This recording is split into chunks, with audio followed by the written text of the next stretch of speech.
Have you ever felt a chill run down your spine while on a beautiful, sun-drenched beach? The Caribbean is known for its paradise-like islands, crystal-clear waters, and vibrant culture. But beneath this idyllic surface lie stories, dark and ancient, that are whispered from one generation to the next. Tonight, we're not talking about pirates or buried treasure. We're venturing into a far more terrifying legend, one that has haunted the islands for centuries. The tale of the Suki. Imagine a quiet, unassuming old woman living at the edge of your village. She seems harmless, maybe a bit reclusive, but a familiar part of the community. By day, she's just another neighbor, but when the moon hangs high and heavy in the tropical sky, a horrifying transformation takes place. This isn't a story from a book. For many in the Caribbean, this is a chilling reality they've grown up with. The legend of the Sukoyan, or Luguru, in some regions, is one of the most pervasive and feared in Caribbean folklore. It speaks of a shape-shifting entity, a vampire-like being that sheds its human skin at night. Picture this.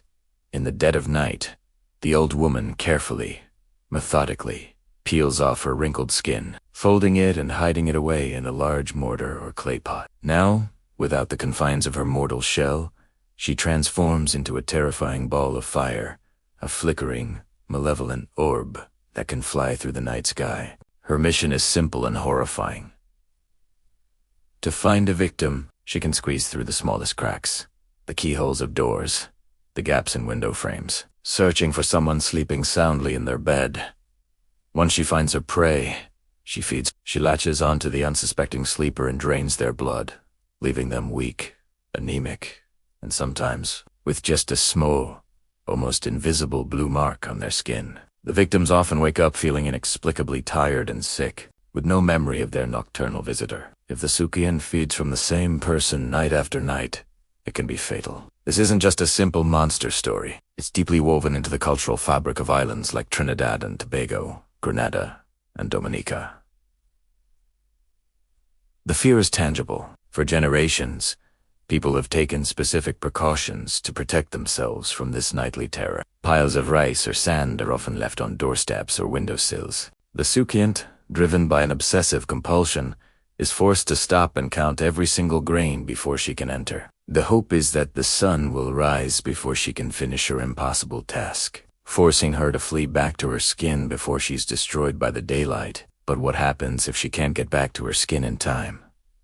Without it, she is vulnerable. And this is where the stories take a turn, from pure horror to a desperate, grim defense. The most common way to defeat a Sukiant is to find her discarded skin while she is out on her nightly hunt. If you find it, you must coat it with coarse salt and hot pepper. When she returns, exhausted from her night of flying and counting grains of rice, she tries to put her skin back on, but the salt and pepper burn her mercilessly. She's unable to rejoin her human form, and as the first rays of the sun touch the horizon, she is destroyed, perishing in agony. The tales often describe a frantic, horrifying cry in the pre-dawn hours. Skin? Skin? You not know me? Skin, you not know me. It's her desperate plea to her own flesh, a plea that will go unanswered as the sun claims her. The origins of the Sukoyant legend are as mysterious as the creature itself. Many folklorists believe it's a blend of European vampire myths and West African spiritual beliefs brought to the Caribbean during the transatlantic slave trade. The Efik people of Nigeria, for example, have tales of the Obith, a witch-like figure who can leave their body and travel as a ball of light to suck the blood of their victims. These stories merged and evolved in the unique melting pot of the Caribbean, creating the terrifying figure we know today. The Sukiant became more than just a scary story. It was a way to explain the unexplainable sudden illnesses, mysterious deaths, especially among infants. In a time before modern medicine was widespread, blaming a supernatural entity was a way to make sense of tragedy. But let's bring this out of the realm of folklore and into real life. There are countless personal accounts, stories passed down that people swear are true. One popular tale from Trinidad speaks of a group of young men who suspected an old woman in their village was a Suk. They stayed up all night, watching her small hut from a distance. Just after midnight, they saw a flicker of light emerging from her window and soaring into the sky. Bolstered by courage, or perhaps youthful recklessness, They broke into her home, and there it was, in a large wooden bowl, a pale, wrinkled human skin. They immediately doused it in salt. They waited, hidden in the bushes, as dawn approached. Just before sunrise, the ball of fire returned, descending frantically towards the hut. A few moments later, they heard the screaming. It was a sound they would never forget, a high-pitched wail of agony that echoed through the village as the sun came up, and then silence.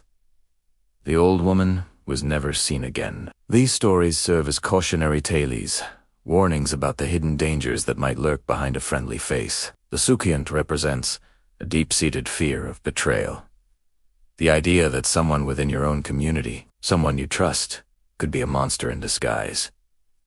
It also touches on fears of aging and the unknown powers of the elderly, particularly women who lived alone and were often skilled in herbal medicine, which could be seen as a form of magic or witchcraft. Even today, in an age of science and technology, the legend of the Sukoyan endures. It's a staple of carnival celebrations, with costumed performers mimicking the fiery ball of light. It's the subject of books, plays, and films. But for some, especially in rural communities, it's more than just entertainment. It's a real and present fear. People might still hang herbs, like garlic, or place a Bible by their bed for protection. A sudden, unexplained illness might still prompt whispers of Suk. What makes this legend so powerful, so viral, even after centuries? It's the details, the shedding of the skin, the counting of rice grains, the burning salt. These specific, tangible elements make the story feel terrifyingly real. It's not some distant monster in a castle. It's your neighbor. The threat isn't in a dark forest, but right outside your own bedroom window. The Sukoyant taps into universal fears.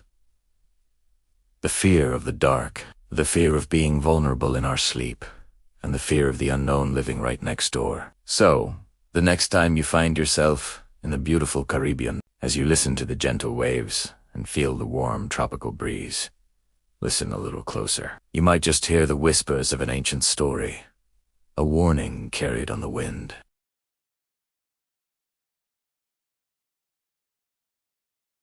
You might want to double-check that your doors and windows are securely locked. You never know who or what might be paying a visit. Thanks for joining me on this journey into one of the Caribbean's darkest legends. If you enjoyed this dive into folklore and horror, make sure to like, subscribe, and hit that notification bell so you do want to miss our next exploration into the stories that haunt our world. Stay safe and sleep tight.